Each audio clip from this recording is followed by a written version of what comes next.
Hey folks, welcome to the Freakopolis Times, our podcast mostly about stuff related to our comics and game shop, the Freakopolis Geekery. We're Ian, Tyler, and Troy, and we run the shop and talk to people all the time, just like in this podcast. Join us and some occasional guests as we talk comics, games, pop culture, and just about anything else that pops up.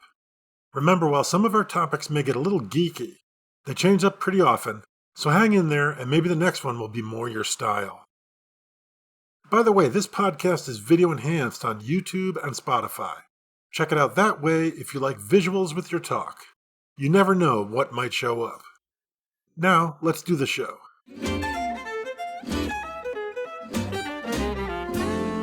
Yeah, so in the video game sphere of things, there's a Bloomberg article on Grand Theft Auto 6. There was the sale of the Tomb Raider IP.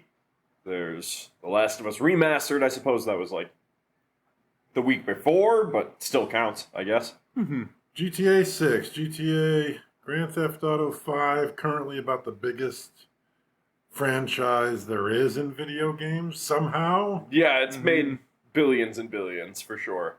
So much that it took away all of Rockstar's other teams working on anything else. Right, everybody's still playing GTA 5. Yeah, in fact, they just came out with or recently came out with a PlayStation 5 and current gen update for GTA 5, which of course released on PlayStation 3. That's where I originally played it, you know? It was, it's an older title for sure, but at the same time, they made an engine that stands the test of time, I suppose.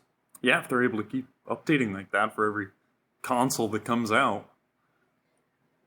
And people keep playing it. I mean, and you don't hear it doesn't make a lot of noise. It's just kind of like, for instance, Fortnite is a very loud Oh, sure, it's game. a huge game still, yeah. Gets tons of press all the time and all of that.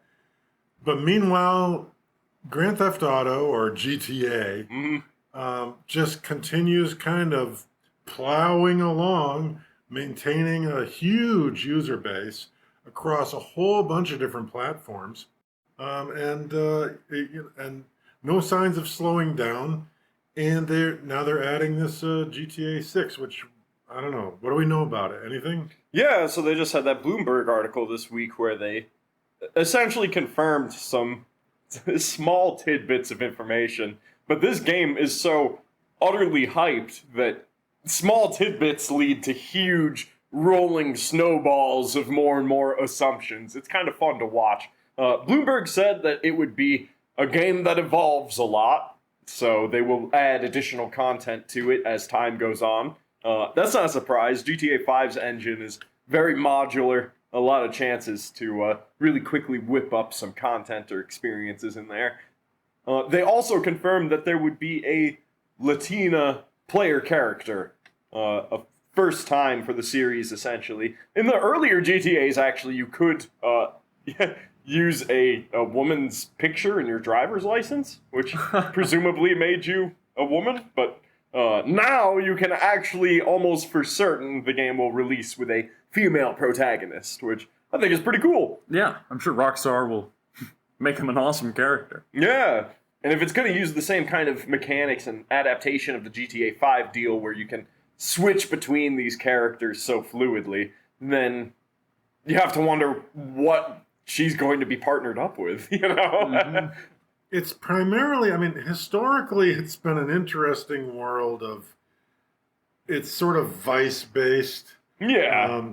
Sort of every darker side of man is explored, and you get to enjoy being a character that revels in the worst of humankind. True enough. Well, at the same time, being a little bit of a parody and a examination of the American dream. Oh, so much of it is tongue-in-cheek. Yeah, yeah, sure. No doubt. But, yeah, I mean, I played some the multiplayer the past couple of days because there was news about GTA, so I said, let's grab it and take a look at what's going on. Yeah. And I know I had to go steal a armored car and drive it across town in order to supply my new cunningly created biker gang counterfeit money operation. Yes. Which it's a heck of a, it's fun. Technically the name of the game could be Felony. Right. Not really that much Grand Theft Auto going on. Well, only if you want there to be, but there's a lot of other chances for crime, for sure. But within that game, what they've managed to do is definitely make something very complete. That's why GTA 5 has had the staying power it does, is because it's not just a driver and a third-person shooter. It also has golfing and tennis and skydiving and all sorts of activities and things to do. And they've expanded their whole system from its original intent into something a lot greater now. You were making the point, Dad, in fact, that they don't really have to call the next entry GTA. Yeah, and I guess I'm kind of surprised they decided to, but I guess it's fine. I mean, it just seems very legacy. It seems like, my suggestion was, why don't they just call it like Rockstar World or something? Yeah. Because they've created this entire giant playground of stuff that you can do, including, I haven't tried it yet, but you tell me that you can play 18 holes of golf. You can. And that sort of thing. So, there's just a lot of stuff to explore that doesn't necessarily involve heisting cars. Mm-hmm. But it does involve mostly the underworld, and I'm betting that because of the thrill nature of it all, that's what they'll do again. Is you'll be basically some sort of a criminal. Yeah, almost certainly.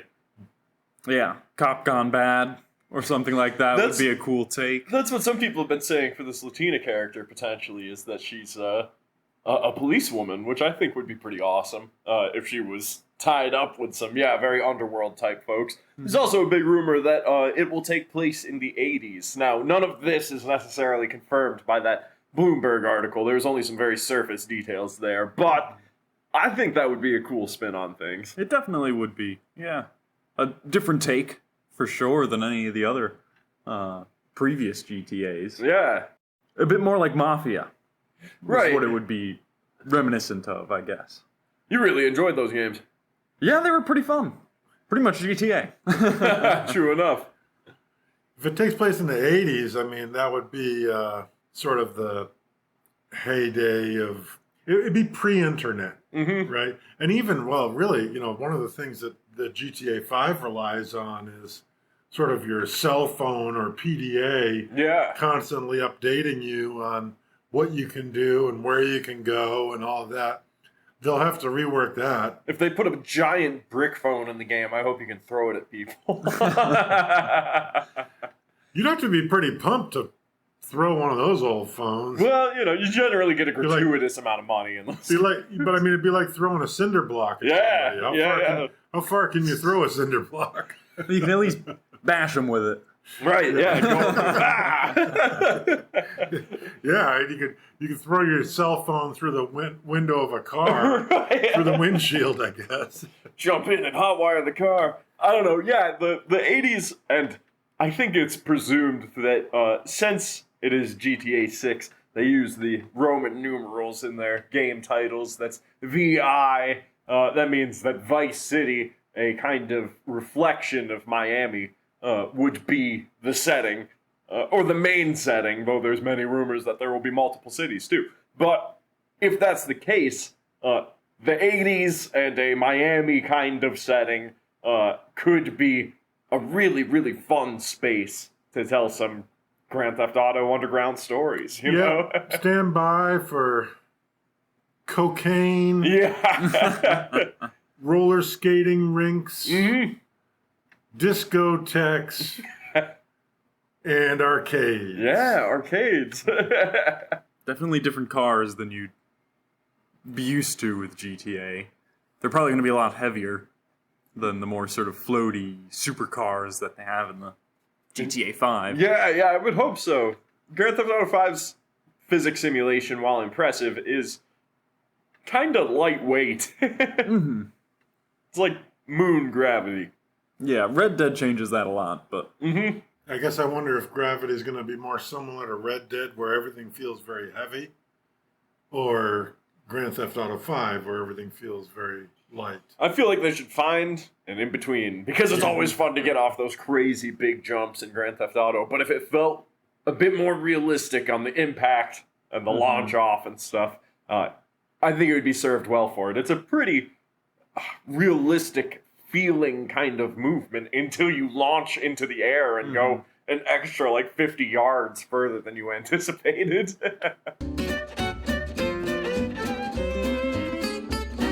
Grand Theft Auto is not, of course, the only game that continuously gets remastered, and not, in fact, the only game from the PlayStation 3 era that is being updated and brought back to enjoy on current gen.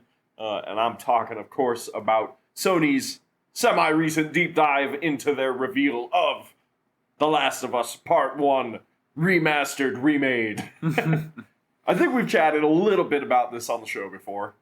Yeah, I think we mentioned it at least once or twice. And it's going to come with that $70 price tag on it, too. Yeah. Totally selling it to you anew and better than ever. Pricier than ever. Yeah, exactly, right? They want to cut into your wallet for sure. It's a masterpiece of a game. A lot of people consider it to be the best game they've ever played. And I've played through it many times. And I wouldn't mind playing through it again, especially if it was so lovingly recreated like they promise here. But it's telling the same story they've already told. Yeah, and at full price, that's a little much. Back in the day, remasters and remakes and stuff used to come at least a little bit of a cut on the full price. I would probably, if they were saying $50 on launch, I'd probably go, that's pricey, but I get it. You know, they put a lot of work into this or whatever.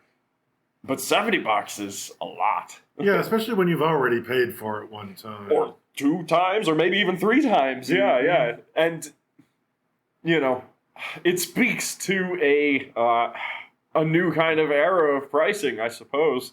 Sony wants to put that premium price tag on all their new releases. You know, they're saying that if it's new for PS5, it costs $70. That's definitely a different model than Microsoft has going on, where they're saying if it's new coming out for Xbox, it costs your yearly subscription to Game Pass. You know, very, very different philosophies going on distribution there. I think they can get away with it. Honestly, they're not gonna do bad on this. That's for sure. True enough, right? They are going to sell 1 million copies. Because there's going to be 1 million people that buy it on day one or pre-order it. Yeah, and I'll buy it when it's $20 or whatever during the Christmas sale. But it's sad that I won't get it on release, for sure. Well, I mean, overall, it's still the same game. Same encounters, same maps, same mechanics. Yeah, they didn't introduce any of the updated combat systems from The Last of Us Part 2, other than an updated AI for your companions and the enemies, where they actually showed a little bit of the tech behind that in their deep dive for The Last of Us Part 1 Remastered, or Remade, and it's pretty cool looking how they're always scanning out, and your companions can kind of see where the enemies see, and intelligently find cover in order to not be spotted. It's a good system, for sure. I like that. But that's a slight improvement, for sure, where there could have been, I suppose, a whole reimagining of these encounters. And instead, it will, in fact, be pretty much the same game, but prettier. Very pretty. That's kind of strange. I don't really personally understand the compelling reason to so quickly turn around and remake that and then sell it at a premium price again. It just seems excessive, and that studio probably could have made something else and something new. So I'm not sure what the driving factors were that would make them decide, hey, you know, I know we just finished this, let's do it again. Yeah. I think it's the game development cycle and PS5 coming out. I'm sure Sony asked them, like, please, can you just put out something? that's PS5 only. That's not the only reason, though. No. They also have the HBO show coming up. That's why they did it, I think, is because they want newcomers to the IP to see The Last of Us in the best possible light. And the show is going to, in general, at least in this first season, presumably, follow the story of the original game, which they've just remade. So it's a chance for them to really polish that series of games and make sure that it's insanely good looking for people who have never really delved into it and find it through HBO.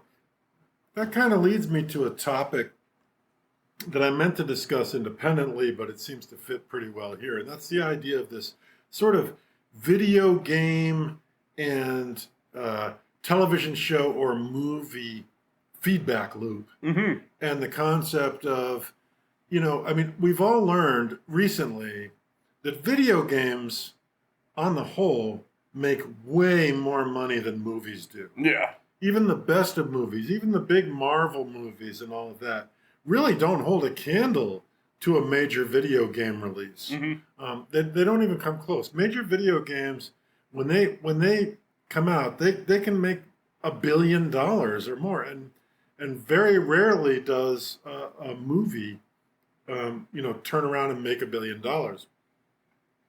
But what's interesting with these TV shows and movies is they can put those out, they can make money on them on their own right, but then they sell copies of the game again. Yeah. So, this could be why they decided, hey, let's remaster it, put it out like it's a new game, sell it for premium dollars, at $70 plus. I'm sure they'll have a $100 version. I'm sure, and more. But it'll be that television show, which is essentially marketing to sell more copies of that game. So they're going to, not only are they going to, reach a new market, they're going to multiply the size of their market overall. I think that's generally the objective and a big part of Sony's strategy. They have all these studios and all these connections to talent and production power, and that's a big part of their deal, per se, with Bungie that just went through. Sony just acquired Bungie, the developers of Halo and Destiny and all those cool sci-fi shooters and stuff. But Bungie essentially said the reason we chose to go with Sony and sell our souls is because they said that they would help us make movies and TV shows and stuff for the Destiny universe and expand it into a greater IP than just a video game. And that seems to be like the greater strategy now for a lot of these hard-hitting games. And it wasn't just the billions of dollars Sony was offering. Oh, right. No, of course not. Yeah. Luke Smith there is probably not totally rolling in a hot tub full of $100 bills.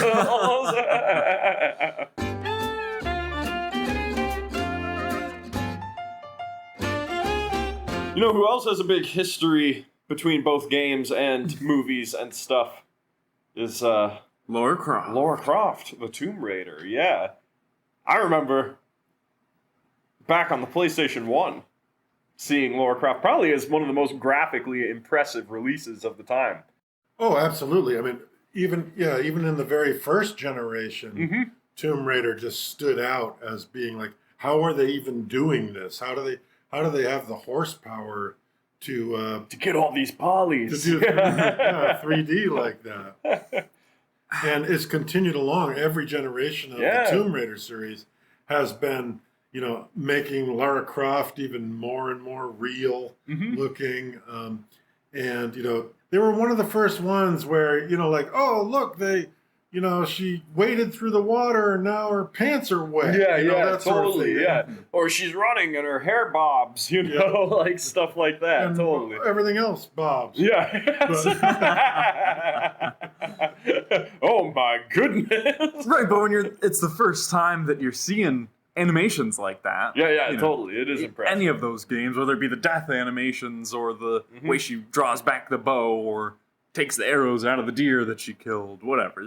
They kind of nail that still. Yeah. They've always put a point into making sure that it's a visual feast, But the later games were a little bit of a different tone than the earlier ones. It's funny, the longer Lara Croft series went on, the younger she became. That's true. Yeah. She aged backwards. Yeah, they kept going back and saying, well, let's tell the earlier story. Yeah. Well, I guess I can understand. It was implied that that character had a lot of adventuring experience as she was jumping around the Great Wall of China, killing tigers with dual-wielding pistols. That's what I knew her as anyway, but the big news in her case is that there was a bid war for the IP itself, and Tomb Raider has been sold. Really? Transferred hands, yeah. So who bought Tomb Raider and why? Apparently it went to Embracer Group, who buy a lot of in-house productions and game IPs and stuff. They own quite a bit, actually, but with Tomb Raider under their umbrella, they have another very recognizable game to go through. Well, it's definitely interesting. I mean, any company that would invest in that has plans for it. Mm-hmm. And, I mean, we've seen some cool Tomb Raider movies. They were pretty good. Yeah, they're not bad. They're fun action movies for Angelina sure. Yeah. Jolie, and then The newer follow-up ones. actress. Yeah. Made some pretty cool actiony movies that definitely looked like the video game. Mm-hmm. But now this Embracer Group, what'd you say, Sweden? Yep, Swedish company. They make Deus Ex Machina or Deus Yeah. Ex Human, Which which is Revolution or okay. yeah. So I mean, you wouldn't spend that kind of money and get involved in that without some plans for that. So I would expect to see more games and probably more movies. I mean, why wouldn't there be? I think that's what they've been hinting at, and I honestly have no problem with that, because the only reason the IP would go up for sale as such is if the current holders weren't doing anything with it. That was pretty much the clause, was they need to release new titles by this date or else it goes for sale, and they didn't, so it did. Okay. Yeah, but now there will probably be a whole new team pumped to get their hands on building a new Lara Croft storyline, and she's kind of timeless. She was Nathan Drake before there was Nathan Drake. Like, she was. You can't blame her for consistently being there, because the games have always been fun. I'd be super interested in seeing it. Those games are a blast, and what would be really cool for me is if they did a multiplayer one. Oh man, right? I think that'd be a lot of fun. We've seen some multiplayer Lara Croft spin-offs of Tomb Raider, designed in Unity. Mm-hmm. They're nice little games, but I'm talking more like what we think of as being sort of that full kind of AAA. Yeah. AAA, maybe third-person experience. Something more along the lines of Destiny or something like that. Yeah. I did see some speculation that the next one, they said, was going to be more mature, older Laura, sort of in her prime, and leading a group of other Tomb Raiders. Ooh. So they were like, oh, maybe it is co-op or Oh, multiplayer. co-op that would be a blast. I like the sound of those rumors. Right? Yeah, it sounds like it would be an awesome game. It could be. Yeah, I think it's challenging to design the challenges that are involved for a co-op exploration game like that. I think they have a more difficult time figuring out how to do the puzzles and traps and all of that when you can have a varying amount of players involved to solve them. I wonder if they'll lean into the potential paranormal aspects of the setting, which are seldom dived into. I think it's kind of tasteful to make them only so often appear. Yeah. But generally, the enemies of those games are humans, but sometimes, there is a little freaky deaky stuff going on there. Yeah, definitely. Like abominable snow monsters. Yeah, and yeah, stuff. that kind of stuff could be awesome, right? In both Uncharted and Tomb Raider, that seems to be the winning recipe. Yeah, it's the- Right. mostly, they're just legends. Until you're stuck on the top of a freezing mountain with the enemy mercenary group you've been fighting this whole time. And there's, abominable Yetis. Yeah, exactly. That stuff is a lot of fun. I really like when they pull that kind of move. So we'll hope for the best and see Lara in the distant future, I'm sure. Indeed. As far as gaming is concerned, though, we got in a little bit of Grand Theft Auto 5 there for a second. It's been a little bit of a lull on our end.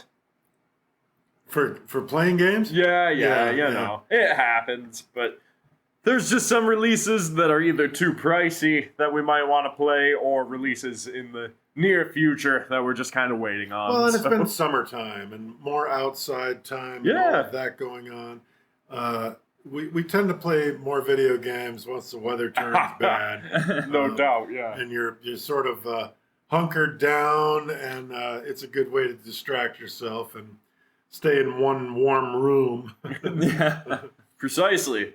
But that doesn't mean that there haven't been a few things that we've returned to or that have caught our eye recently, and one of those is a great newcomer to the PlayStation 5 catalog, RimWorld. And Tyler, you couldn't resist grabbing that one. No, I've had that one on my eye for a very long time. It's one of like the best all-time sellers on Steam. It is, yeah. Well, it's super moddable on PC. Yeah. Obviously, the console version isn't quite so, but it's still been really a quality game because it's one of those pre-release games where it came out 8 years ago, and they've just continued working on it and building it up until it's a very polished. No, I've seen it over system. the shoulder only, and the graphics are incredibly simple. Yeah. It's not. They're nice, but it's simple. It's sort of this top-down, very expansive view from what I've seen. Not the focal point, for sure. No, there's a lot more rolling of the dice and sort of the AI for your settlers just doing their own thing so that they survive, and it's interesting to watch the story. What's the general premise? Yeah.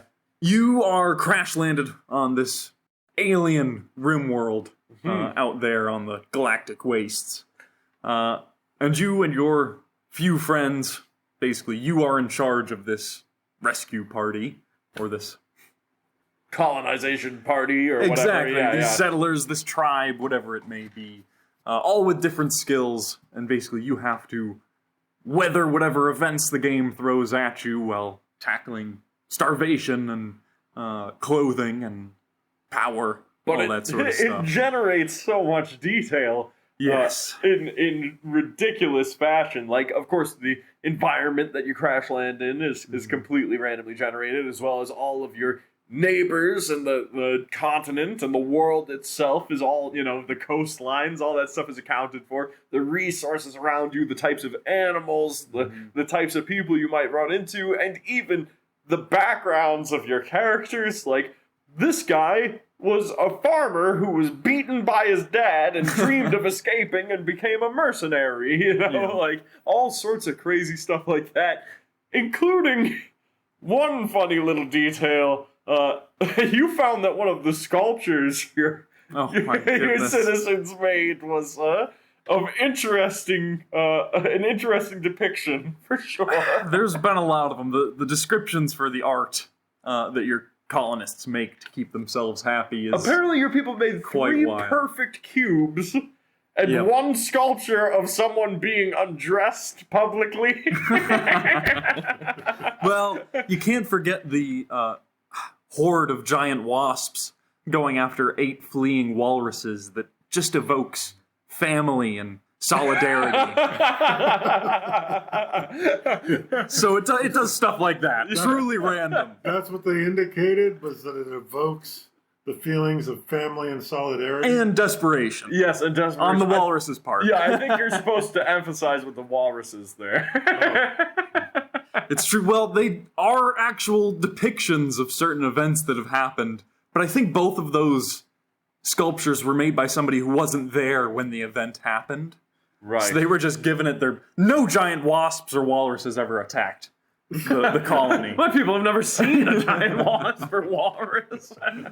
But this artist heard of that one time that some beasts came in and attacked. So. But considering that, it really does manage to put together a pretty awesome and convincing storytelling board.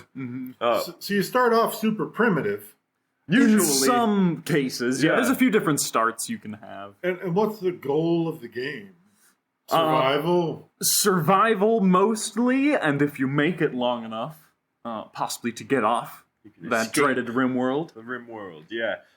But really you take it minute by minute and just kind of enjoy the experience, because Slowly build up, and it can be brutally unfair if it rolls the dice in a mean way.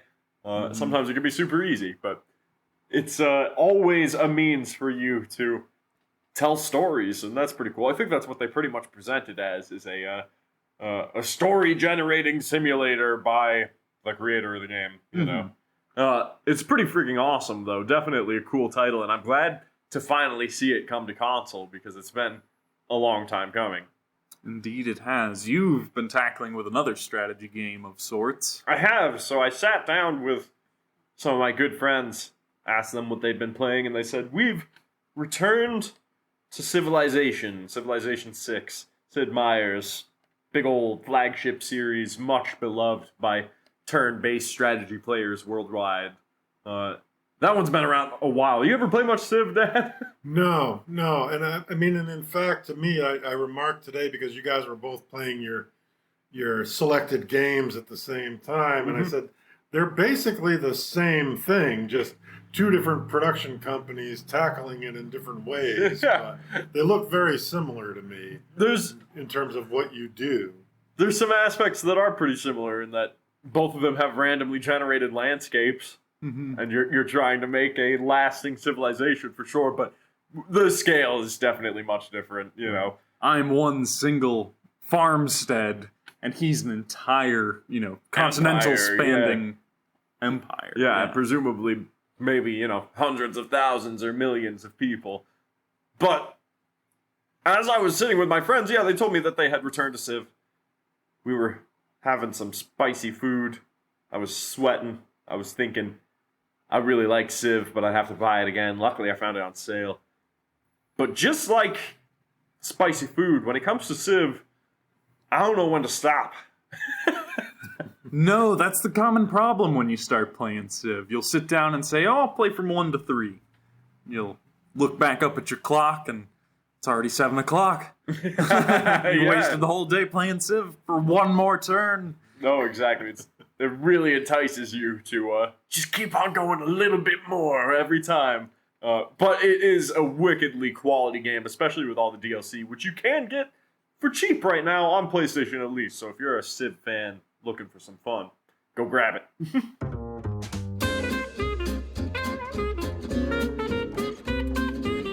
Here's my Ian's D&D tip of the week. They're not consistently weekly, but you get one this time, and that's don't listen to D&D YouTubers. I don't mean to toot my own horn here as a potential person who talks about D&D on YouTube, but don't listen to those guys, for the love of God, please.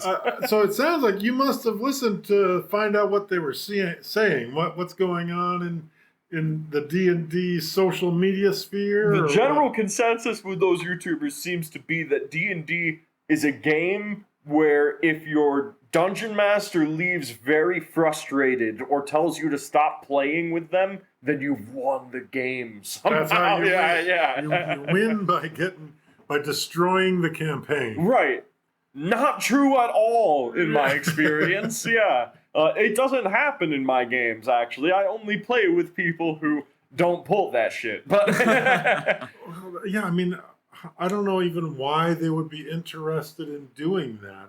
It's the wacky ways that you can try and pull it off by interpreting rules in weird angles and stuff, by saying that I dimension door the peasant 30 feet in the air and he falls at a velocity of this far and then he slams into him, and based on the rules he should do 20d6 damage to the boss.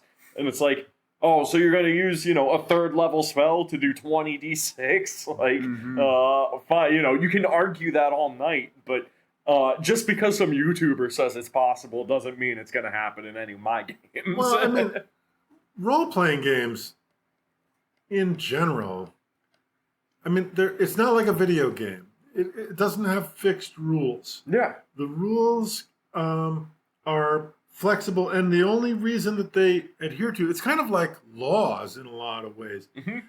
They're adhered to because the common group agrees to accept those as being the limitations of what their imagination can bring to the table. Exactly. And if they decide to like break the rules or destroy the game by doing that because their imagination allows them to do those things, there's not a lot you can do to stop them, I suppose, other than to end the campaign or ask them to not be involved in it anymore. Yeah, I have no problem with pushing the boundaries. You've had some weird things in your campaigns that your players have pulled off, Tyler. What's this notorious meatball I've heard about before? Oh, jeez. You know, like, I'm going to make a... What's it called? Force sphere. Wall of force. Wall of force in a sphere. Yes, you can do that, yeah. And then just shrink it down so that the bugbear jailer chieftain is then just comprised into a... Compressed down, yeah. Compressed chunk of meat, within the sphere of force. And I said, sure. Right. Why not? Yeah. No, Probably a mistake. Once you give that inch in, well, that's going to become a mile. It doesn't happen. They knew that doesn't happen every time. But the bugbear was a bugbear in a hill giant fortress. So they were already fighting things way over his scale. Yeah. Sure, he was scary, but they didn't do that to the hill giant chieftain. No, they sure. did that to some bugbear. They were just making a point of having some fun with that move, and it ended up being a little piece of the campaign that is remembered fondly and was very fun and had nothing to do with the rules and was a reasonable suggestion by a player, even if goofy and kind of out there. That's totally cool, but purposefully coming up with contrivances and annoyances is not playing the game. It's bad, I feel, that the thought of this has proliferated through D&D YouTubers and that it's so popular, you know? Like, I get that it's fun to theorize on how you could pull 20d6 with a 3rd level spell, but, you know, you're supposed to be playing the game for everyone to have fun. Yeah, the rules are sort of an agreement, and they're there in order to make sure that there's some level of balance and that the DM can hold the campaign together based on the rules. And the minute you start rules lawyering and start manipulating the rules to allow you to try to get around the DM, for one thing, it's kind of pointless. Yeah. What are you going to do? Like, they can say no to stuff that's completely within the rules. Yeah, like, I get a kick out of sometimes player rules lawyers who somehow believe that they can override the DM by their clever manipulation of the rules. Now, if somebody asks, how does grappling work? And you flip open your rule book and let everybody know, that's a different story. Oh, yeah. That's just fine, for sure. And it's good to have people who are very familiar with the rules, for sure, at least the rules as written. But there's all sorts of stuff, almost every session, where, you know, you just permit something to happen or deny something happening simply for the basis of having fun and telling a good story, you know? That's the gist of it. And it seems as though that very idea has been corrupted into how much can I get away with and how far can I drag this campaign down? And that's a sad thing to see. The story of the meatball doesn't actually end there, either. It continued, right? It continued. It became a notorious thing. It became a notorious weapon, where as long as he got the killing blow using the meatball, it would heal him and do extra damage. But if the blow didn't kill the enemy, it would take damage. The wielder would. That's pretty fun. So it was even wackier, and it got stronger with all the souls it ended up consuming and trapping within the meatball. Well, there you have it, exactly. You can pull stuff like that, as long as your DM permits it. If it's got your DM laughing, that's probably all the better, yeah. good start. But when the DM wants the campaign to continue to last, usually they're going to try and stick close to the rules in a reasonable way. It also especially sort of depends on the tone of the campaign. If I was running Curse of Strahd, I would not let my players acquire the meatball. Yeah, wield a magic meatball that consumes souls. But in a 2-year-long Roll20 D&D campaign through COVID, when we needed some lightheartedness, yeah, you can use a meatball. Totally, yeah. Yeah, we've had the D&D tip before. The DM is your adversary, but they're not your enemy, Mm-hmm. These people seem to be trying to make the DM their enemy, and to them I say, best of luck, because you're not going to win. Yeah, destroying a campaign can't be perceived as winning in any regard.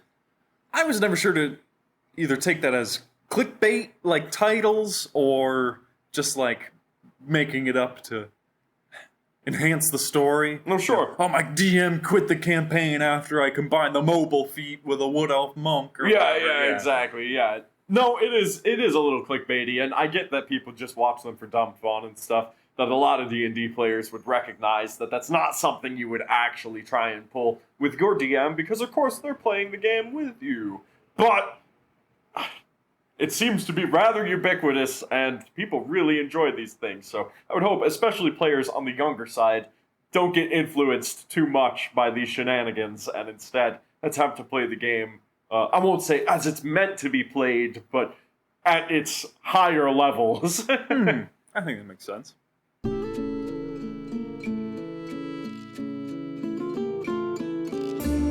And that about does it for this one. If you liked hanging with us, please subscribe through your favorite podcast directory. Join our Discord and check out our shop, the Freakopolis Geekery. See you next time.